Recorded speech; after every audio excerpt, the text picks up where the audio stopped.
All right, welcome to Trench Talk. I'm here today with Phil Stevens, who is the Vice President of Horizon Distributors. Yes, that's correct. We really appreciate you taking some time to sit down with us. And the spirit of Trench Talk is truly a rising tide raises all ships.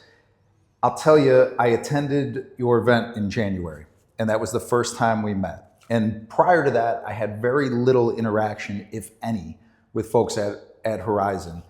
And your leadership and the engagement you have with your employees is impressive. Oh, thank you. And that's why we're here today. Thank you. So to open up, you've come a long way. You started in wholesale distribution.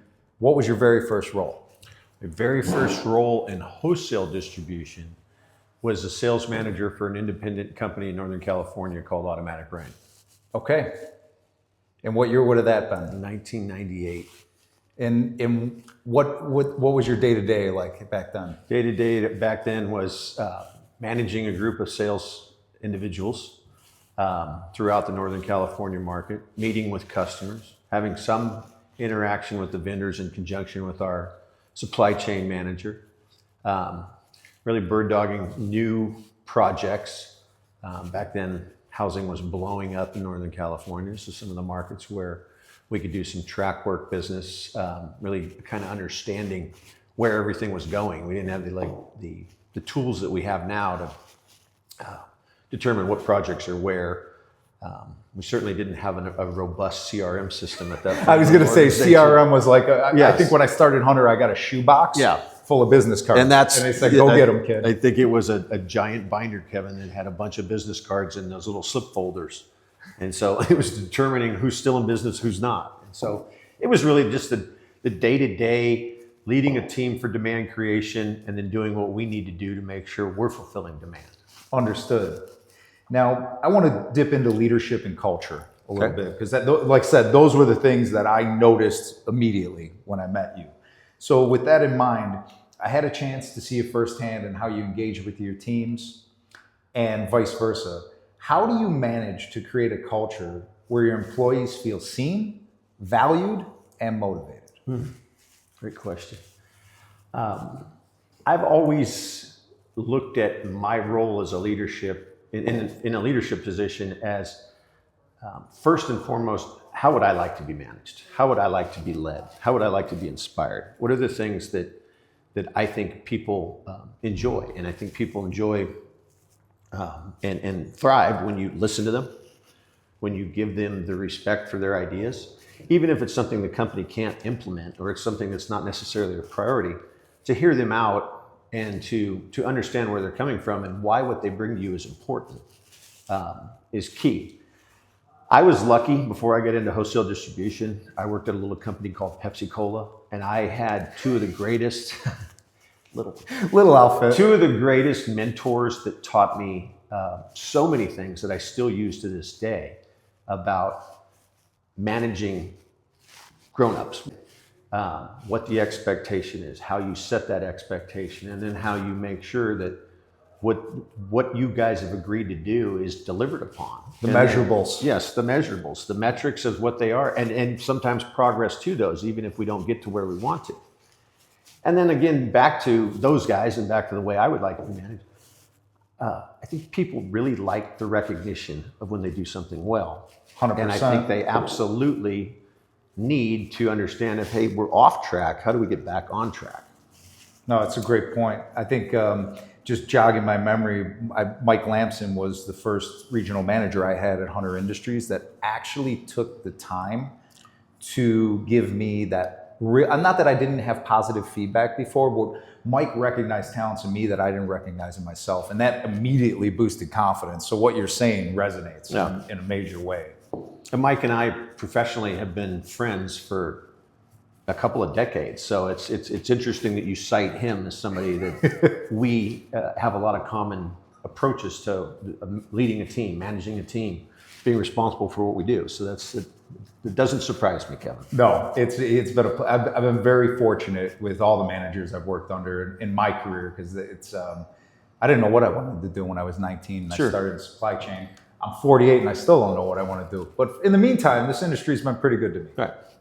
So next question for you. What's one piece of advice you give to a new manager who wants to be a man of the people, but also drive results? And I think you touched on it a little bit.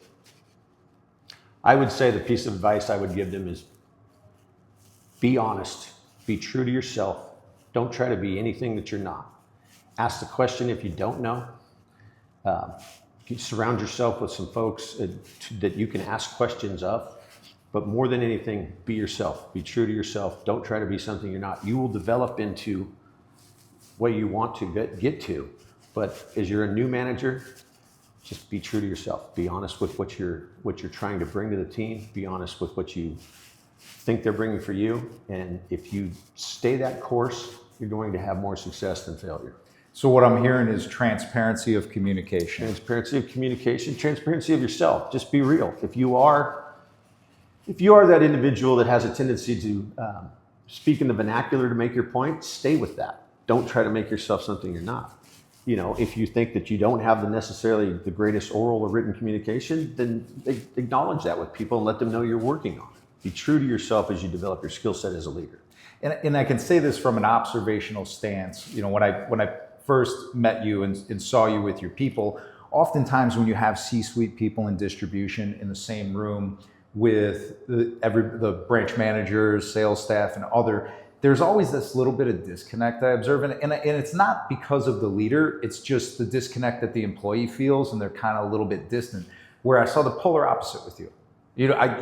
You had several hundred people in a room, and you engaged with people like you knew everyone's name. Yeah. And they felt really comfortable approaching you. So that's rare. I just make that point. Kirk Murphy from Pepsi would be really proud to hear you say that, because the mantra that I still use, and I've taught my 2 grown adult boys, is you should be equally effective in talking to the forklift driver at one of my branches as you are to my CEO. Because if you're true and you're honest and you're just simply stating what you know, asking a question in earnest, your communication style shouldn't change. Noted. Very true. So next question for you. Is there a story or a moment with an employee that really solidified your leadership approach, something that shaped how you lead today? There are probably numerous ones, but probably none of them made for the camera. Or appropriate. Yeah, I think that if I go back to that axiom or concept of I manage how I want to be treated, you get to, and you'll always look at a situation where there may be some conflict, or there may be something that needs to be repaired, or there needs to be fixed in some way, shape, or form. And I can remember we were a growing young company, and we had an individual that was pretty experienced with us and got to a point where wasn't quite as effective as needed to be and wasn't giving us everything we need, but extremely well thought of in the organization. A ton of respect, as the kids would say, street cred.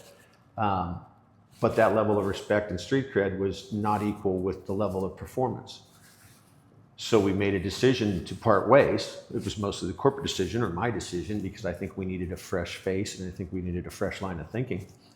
And then you make the decision and it becomes public, and you hear everything that comes back from that. The ripple effect. The ripple effect is where you really learn, did you make the right decision?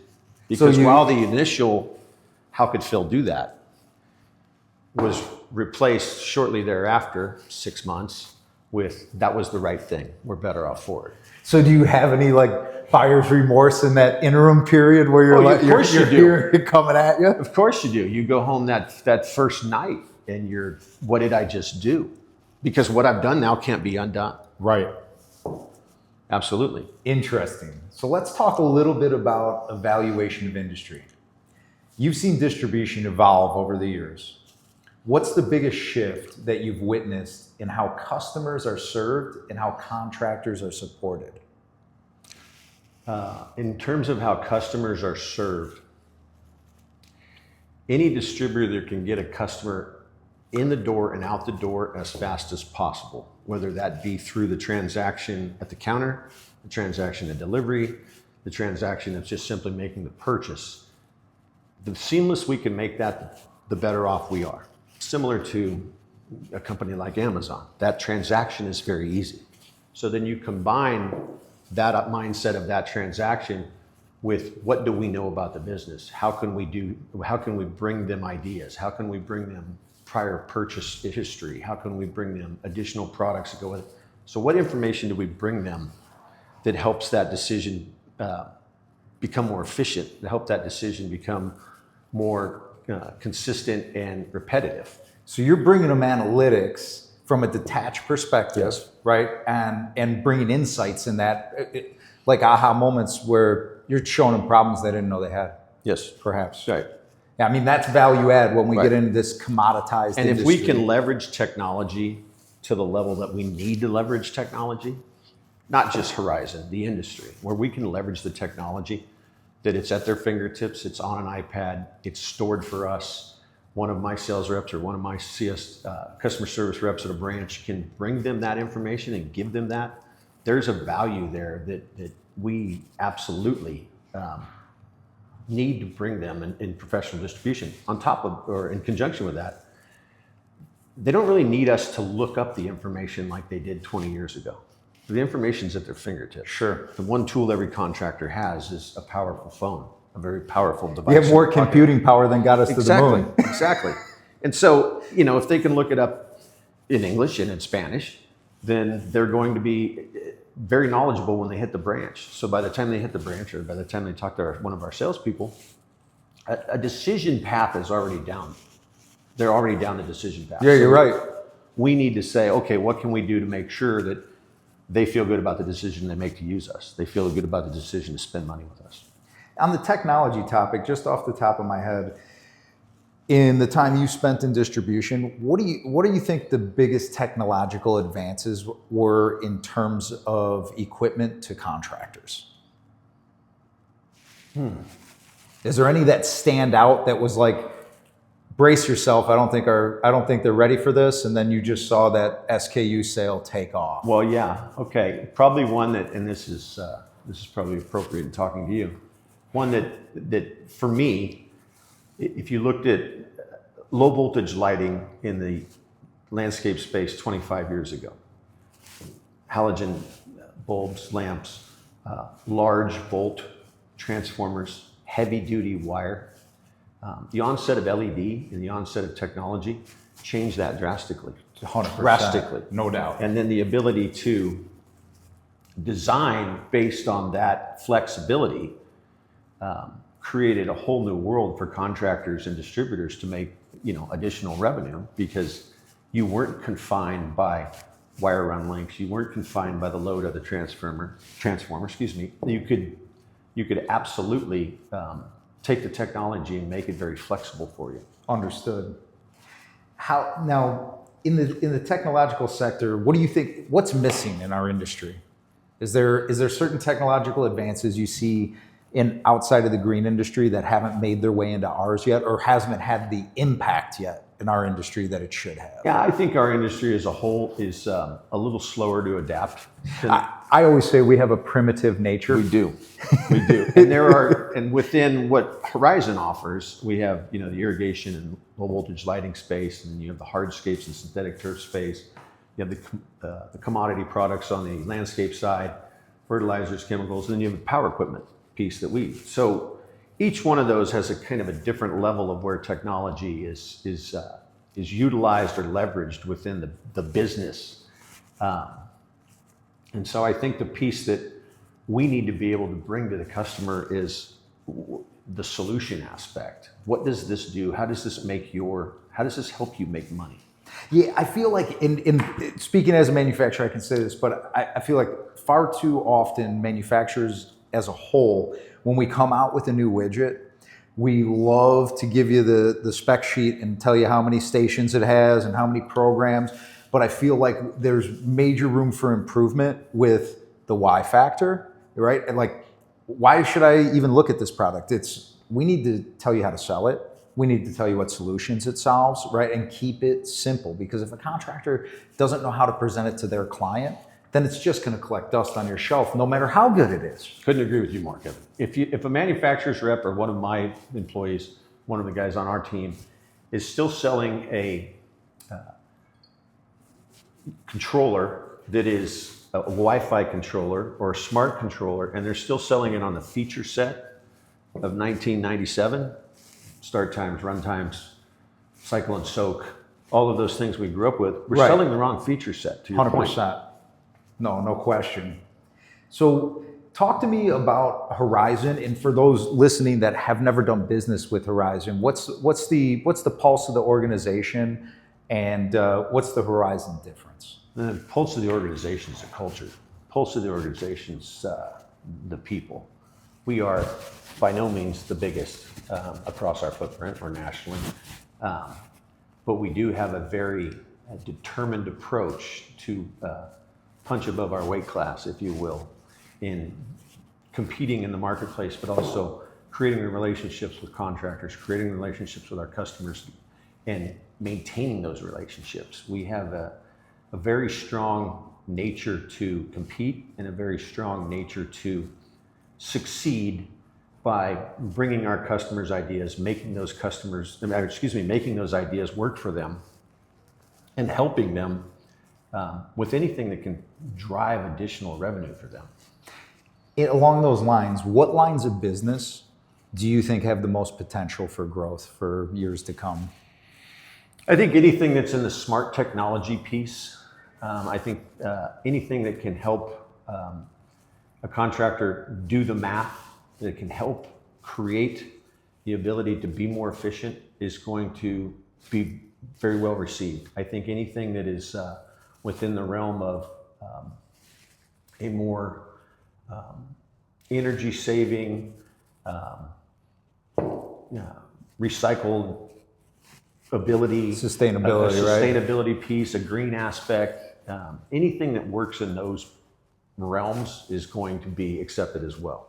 Yeah, it's like a big buzz right now, but when the rubber hits the road, I feel like it loses the bandwidth of the contractor. It's almost like when I see it now, it's more consumer driven. Yes. Like consumers have kind of decided what they want before the contractor's even there. Sure. And you get those guys walking in the counter and they're like, please help skill me on this now. Yes. And they're like, wait a minute, I thought you hated that and we're never going to use it. Well, my customers are demanding it now, so I got to figure it out. That's exactly where we are. So if a national builder says this is the set that we want for the front yard, this is the type of controller we want because this is what our home buyer wants, that's what we've got to sell. And that's what we've got to help the contractor say, okay, I get it. And this is how I can install this. This is how we can be efficient doing it. So you guys want to be the lighthouse, right? That draws the customers in because you're known as the one that can get them there with the products and train them up versus being the tugboat trying to pull them in the door. Absolutely. I like it. So last question I have for you is, let's say your name comes up 10, 20 years from now. What do you hope people say about your impact at Horizon and in the industry? I hadn't thought of that.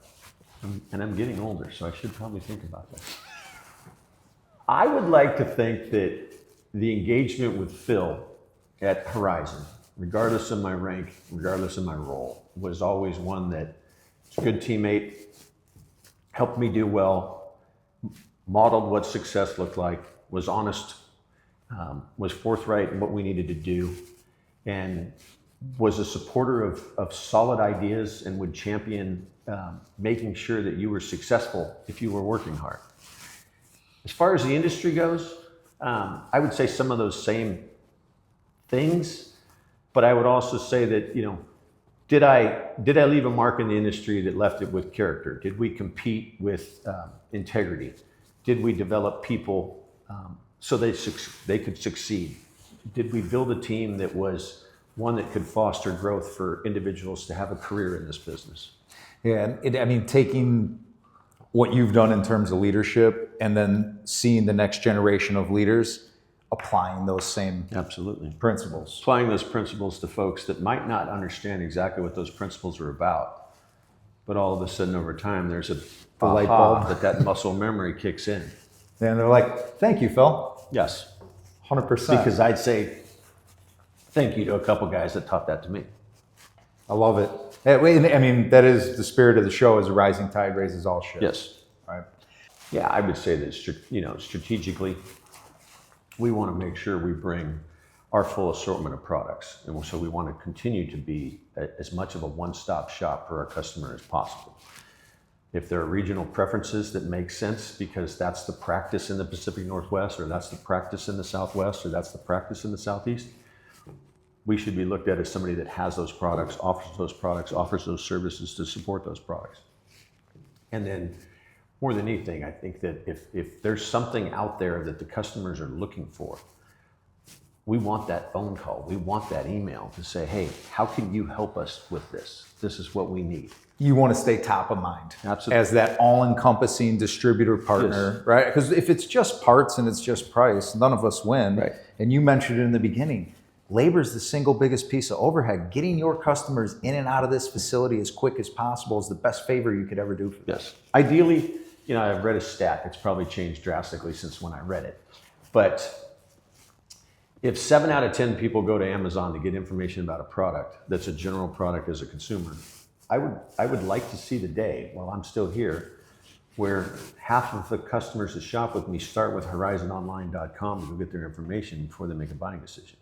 Understood. So it's really about expanding that e-commerce piece. Yes. And making sure that your UX from a digital perspective is seamless. Absolutely. And to the part where we could offer a certain cut of customer everything they need to run their business, to run their routes, to build their routes, to do routing, to do billing, to do all of that, to be able to spring that to you. That's the next iteration of where we need to go. Understood. Now I have a question for you. Are you headed to Hardscape North America Equip Expo this year? I am. All right. So the question is, you guys have recently agreed to have one of your employees race in the man versus machine race. So this was it was a half-cocked idea that I came up with a couple of years ago, and it's elevated a bit. So this year what we're doing is on Wednesday, we have one of your competitors is going to race along with you, and then potentially me, but I'm getting old for this game. I'm 48, we need some younger blood on the shovels. So are you going to, on Wednesday, the winner of the man versus man competition will then face off against the Geo Ripper on Thursday. So are you going to come out and support your Horizon teammate during the race? Absolutely. Absolutely. Right. And I'm getting. Do I know which one of my team members is this? You know what? Participant? If Mary has that information, she and I think Nicole were talking in the booth, and they're like, I think we've got the right guy. Okay. So I'm sure we're looking for somebody who's young and has some muscle and some endurance. But we're working with Project Evergreen on this as well, so it's going to be a charitable thing. But yeah, the winner's going to get a championship strap, fastest trencher in North America, and bragging rights for an entire year until they defend it in 2026. Nice. I like it. Well, you almost had me with, for me, I'm about to be 59. I don't want to push a trenching shovel into the ground anymore. I wouldn't do that too. Maybe a ceremonial one scoop. Like a groundbreaking situation. If the Horizon team member wins, I think that would be a nice touch. Like one over the shoulder to the crowd, perhaps. And I'll definitely take credit for any development if my guy wins, for sure. Of course, that's also, the crown is heavy, but leadership also gets to accept those accolades. Well, Phil, I can't thank you enough here for your time today and your business and your partnership and your friendship with Hunter Industries. Thank you. I know people are going to find this Appreciate insightful. Yeah, so now that you know, get after it.